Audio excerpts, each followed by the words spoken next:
Welcome to Pathways to Greatness, the show where faith meets focus and potential becomes purpose.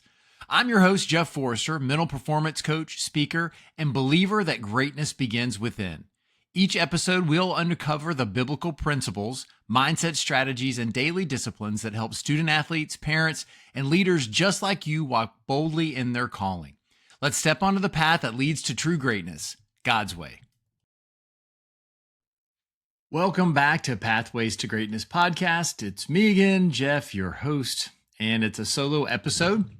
So I hope you liked the last episode with Justin Milford. And if you haven't had a chance to listen to that, go back and listen to it. It's very thought-provoking and refreshing to hear someone be so transparent. Okay, so here we are in today's episode. So I do not have an outline, so I cannot guarantee that this is not going to be scattered. But I was thinking, I watch the Sean Ryan podcast quite often. I wouldn't say I watch every episode, but I watch a lot of the episodes. And if you haven't tuned into to his show, I definitely encourage you to. I'm more of a fan of watching it on YouTube than listening to it. I have listened to it, but I like the interview style. I like the way he has his studio lit, and I like seeing the guests because the stories and the things that they share to me adds more significance when I actually can see the person. So if you're watching this, thank you. If you have the same thing, if not, if you're listening to this, that's perfectly okay too.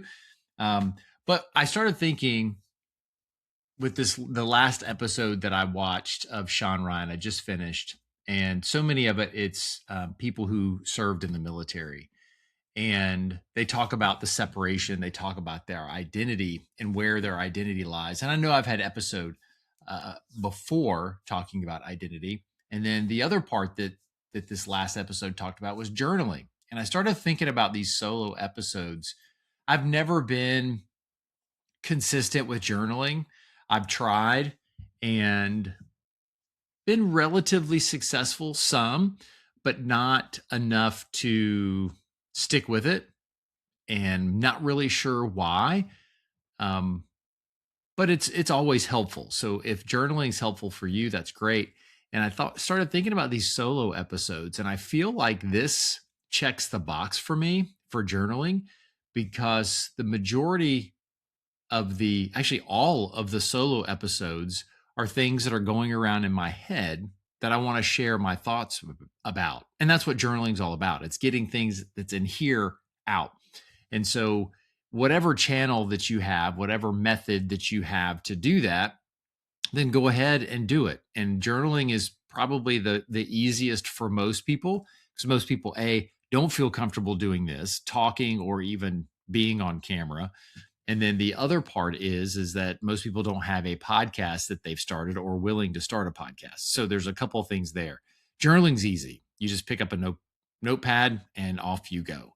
And it's definitely therapeutic, because it's not good to keep things stirring around in your head. So today's episode's around living significance. So a little backstory that all of you know, but where this came about is just, as of late, I'm surrounded by a lot of really, really talented people. And it's really cool to see, of all ages, people who can draw, people who play instruments, people who speak multiple languages, people who are high-level chefs, people who are avid, really high-level hunters and fishermen and athletes and business people. So all these people are high-end people, and it's really cool, and it's neat to be in a circle with those people.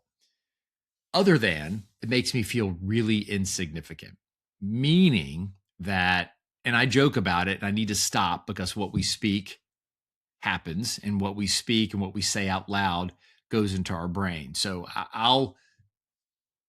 I'll commit today to stop saying some of these things, these self-deprecating things that are funny, but there's some truth and meaning behind me. And I know I've talked about my lower self-esteem. So, living a life of significance or feeling insignificant when you're surrounded by so many talented people. One, that's great. Maybe that's a gift of me getting in the right rooms of people that are just really awesome around me.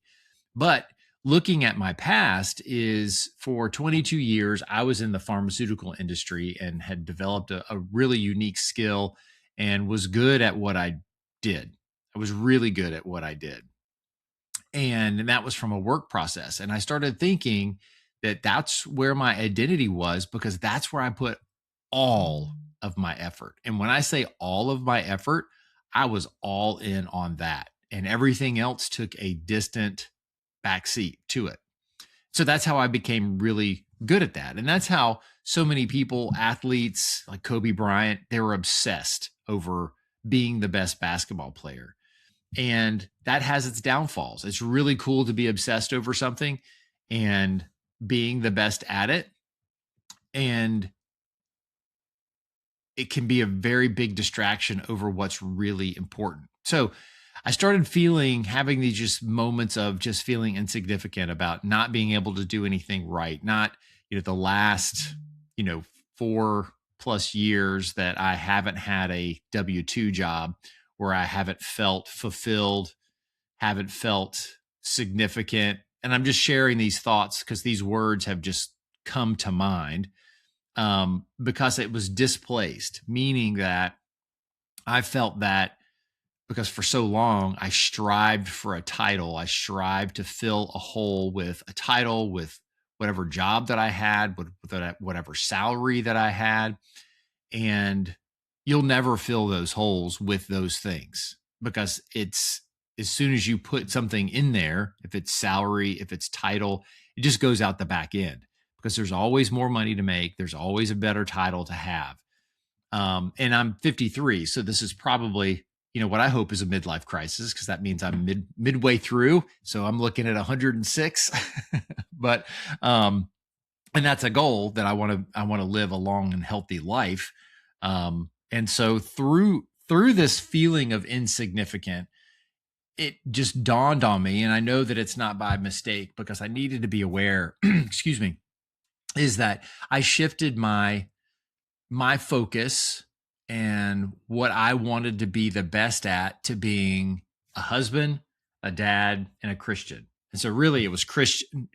Sorry, I'm not choked up. I know I normally cry, but I'm not crying. I just have something stuck in my throat.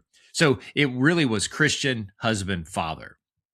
And that's where I've put all my effort, and I've invested a lot of money in those 3 areas. And then the other part is professionally. So I can't be shocked if I'm not highly successful professionally if all my efforts going into being a Christian, a husband, and a father. And if you recall, what are the 10 things that I said I would share on my deathbed?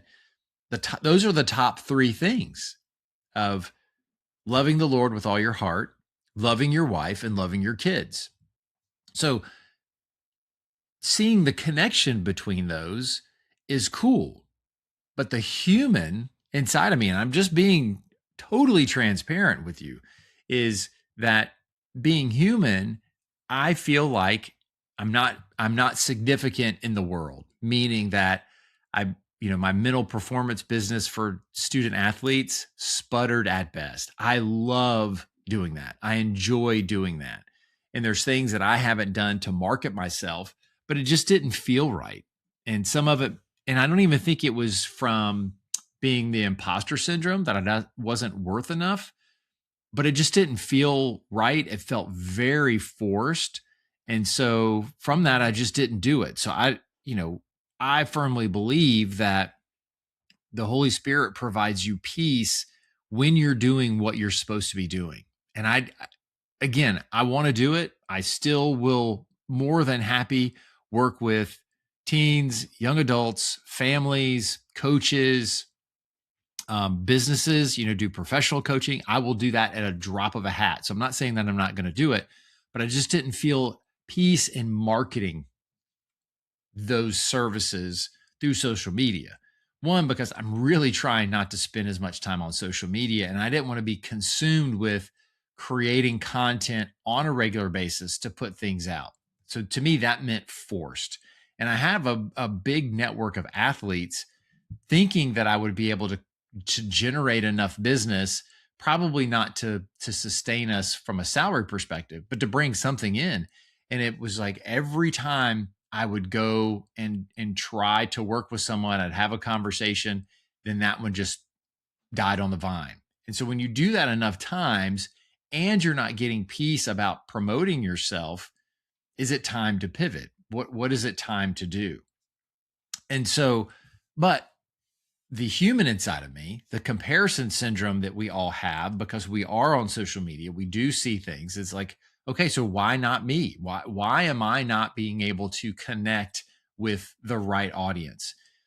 And again, I feel like that the athletes that I've worked with, I've enjoyed every single one of them. Every young person that I've worked with, I've enjoyed. And I feel called to the ones that I was able to work with, and the ones that want to continue, great. And if there's new ones that come in, great. I'm in the process of having a conversation with a local trainer that we're going to try to do some partnering on some things to see if I can bring in some additional business and help some more young people and families, which would be great and fantastic. But most people just don't want to invest in themselves or invest in their kids other than the exterior, meaning the physical aspects of whatever sport that they're in, or if they're in band or art, they'll do whatever to help them increase their skill there. They're not, though, willing to invest in the mental side of it. And one, they don't see the value. If they saw the value, then they would invest in it. So I just got on my soapbox on all that. But when I look at the three things that I'm focusing more of my efforts on and I'm spending money on, I'm investing in those three areas, not only in finding mentors. I'm in the Dad's Edge group, which helps me be a better father and a husband. And then the people that I surround myself with to be a better Christian. Those are all really important. And so I'm also investing what we have and what I did over 22 years into keeping this going. And I have peace there. I'm frustrated because I'm being transparent. I wish more money was coming in. We're not in danger of losing anything. I just wish I had more coming in. That's also lack of faith on my part. And that's where when you read scripture and you become a stronger Christian, your faith develops because God provided for 22 years an opportunity to save money.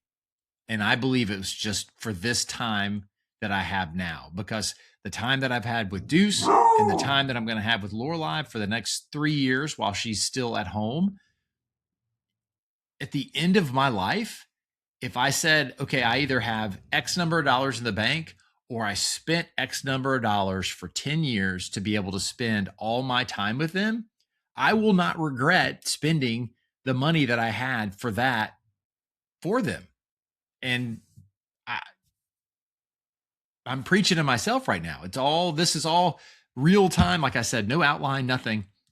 And it's good that I'm doing this because I need to remind myself why I'm doing what I'm doing. The other part that has come out of all this was really the tip of the spear of making this life change. So back in December 2021, I went to Argentina with my good friend Tony. And the whole time I'm there, I'm like, this is really awesome. How do I do this and make money and to be able to work with my friends, do fun adventures that will last for me a lifetime, and not do what I was doing because I did not like the job that I was doing. And over the past several years, it's developed into oh my goodness, this dog. Nobody's out there. It's for drama and for effect. But anyways, I get to do that now. I'm working with Tony. We're working together on Outrider. Sorry about that. So I get to work with Tony and some amazing people at FE Outrider. And what we do is we're a sporting travel agency, meaning that we book trips all over creation. And we do hunting, fishing, sporting adventure, just about anything that you can imagine. And the other cool thing that I'm a part of is helping build a community. We're able to do hosted trips and bring people together, and you're seeing friendships built and you're seeing bonds created that are going to last a lifetime, which is really cool, which you don't get that normally in a corporate job, because being completely transparent, and some of it's on me as well, is that all of the people that I've come in contact with over 22 years who were work family, really close work friends at each company that I've worked with, I don't talk to any of them anymore. And it's not because we're angry at each other. It's they're busy, I'm busy. But it just seems like there wasn't a bond that was created like you're seeing here. Now, if I was to do something else, or when the good Lord's ready for me to move on and do something else, will I continue to have contact with most of these people? I mean, some of them most likely, Tony for sure. And it's just neat to see how, like, I never would have imagined this is what I would be doing. And the hope is, as we continue to grow, which we've seen significant growth, and I've been able to utilize the skills that I learned at my corporate job over here, which has been great. So I feel somewhat fulfilled where I could do some of my business nerd stuff over here, is that we're seeing growth, and over time it's going to develop into something really, really cool. And I think very profitable for everyone that's involved, because there's a need. I get impatient sometimes and want to have things happen way quicker than they are. But that's also a lack of faith and just me being impatient and anxious all the time. So I say all that to come back to significance. I was having a pity party and I was feeling insignificant. I was feeling like I didn't have a skill. Whoa. Camera just turned off.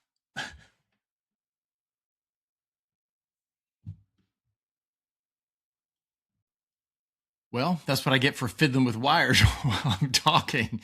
I tapped my camera and one camera went off. And anyways,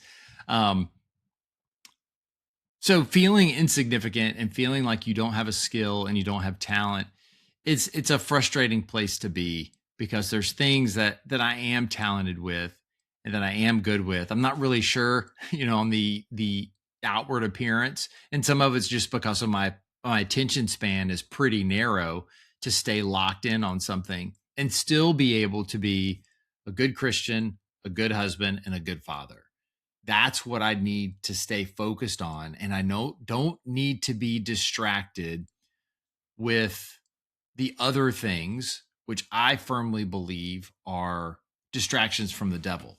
These feelings that I'm getting, and you'll see it if you listen to Justin's episode, the one before this one, is that there's spiritual warfare and there's distractions. Again, the devil doesn't have to be mean. The devil doesn't have to do anything that's going to make you go out and do a crime or do anything that's what society would say is bad. He just wants to keep you distracted from what you've been called to do. And I've been called to be a good Christian, to be a good husband, and be a good father, because that's the significance that I want to have. That's the legacy that I want to leave. I would be devastated at the end of my life that all people said was Jeff was a good businessman and boy, that guy knew how to make some money, or that guy was really skilled at X, Y, and Z. And they didn't say anything about how I made them feel in a positive way. It would be devastating to think that they didn't know that I love Jesus with everything that I have. It would be devastating to think that I wasn't a good friend and I was willing to step on anybody to get what I needed. And there are ways to be able to be highly successful, to make money and not do the things that I just described. And I'm just not good at it. I don't know that balance. And over time, maybe I will.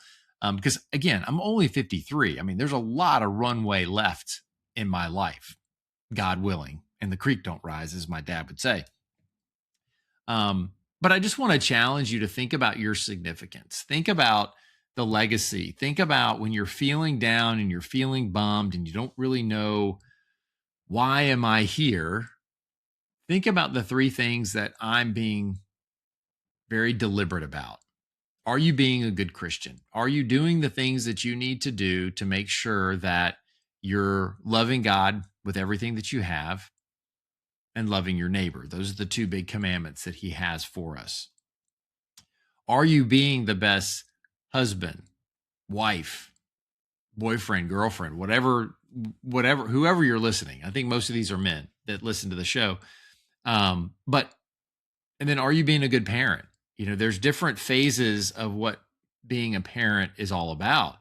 We're in a weird transition, or actually a normal transition, of Deuce going away to college and realizing, as I walk the dog and I think about going from seeing him 365 days a year, pretty much, to maybe 30 days a year. And then I thought about my poor mom, who I know listens, to where I only get to see her like 4 or 5 times a year. And that's why I treasure the times that she gets to spend with us. And I need to go up there more. And it's just all these challenges of life. And what's wonderful is that she gets it and she understands. And Mom, I love you very, very much. And it's just the natural transition of life, because as it says in the Bible, we're supposed to leave our mother and father and cleave into this new family. We're supposed to be within this new family, and we can make everybody part of it. But then there's just different phases that you go through, things that you need to. But are you being deliberate? Are you trying to be a good Christian? Are you trying to be a good husband? Are you trying to be a good father? Are you trying to be a good son or daughter? Are you doing the things that you need to do that really matter most? This is a message to me that I'm saying out loud. Block out the noise of what the world's telling you what success looks like. Success does not look like what the world describes. You see so many people who have absolutely nothing that are very happy people. They're very successful because they have a family, they have what they need, and they're happy. I watch some hunting videos, and there's one I'm watching about this gentleman who's been chasing a Marco Polo sheep, goodness, for decades, to kill with a bow, which is very difficult. I have to finish it. His first name's Pedro. I cannot remember his last name. But I like his films. They're really good. But he's in this village. It's literally 2 trailers in Kazakhstan, and they have nothing. They have 300 head of sheep.